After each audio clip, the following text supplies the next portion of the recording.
খেয়াল করে দেখেন নামাজ নেই বসে, এখনো তার নামাজ পড়াই শেষ হয় না। ওইদিকে দাদি এসে বসে আছে, কখন থেকে আমি যে অপেক্ষা করব তার নামাজ শেষ হবে, তারপর আমি তাকে খবর দিব।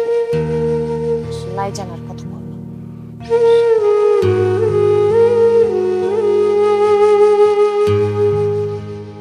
নামাজ শেষ করতে তোমার এতক্ষণ সময় লাগে? দেখো, নামাজ নিয়ে কোনো কথা বলবে না তুমি। এক কাজ করো, উজু করে আসো, নামাজ পড়বে। তোমাকেও আমি বলছি আমার নামাজ নিয়ে তুমি কিচ্ছু বলবা না। আমার যখন ইচ্ছা হবে আমি তখনই নামাজ পড়ব।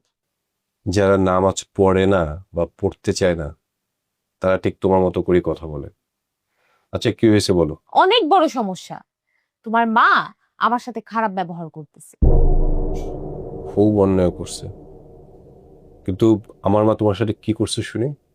তোমাকে তো সেই কখন থেকে বলার চেষ্টা করতেছি, গ্রাম থেকে আমার দাদি আসছে, বলা তো সুযোগই পাচ্ছি না।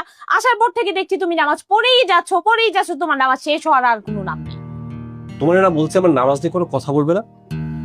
দেখো, নামাজটা কোনো তাড়াহুড়োর বিষয় নয়, এটা ধীরে সুস্থে পড়তে হয়, মন থেকে পড়তে হয়, আল্লাহর কাছে কিছু চাইতে হয়, আল্লাহর ইবাদত করতে হয়। একটা কথা আছে না, নামাজকে বলো না কাজ আছে, বরং কাজকে বলো নামাজ আছে। দয়া করে এই ফরম্যাটটা তো ফলো করতে পারো, তাই না? আচ্ছা বাদ দাও, তোমার সাথে আমি এত কথা বলতে আসি নাই।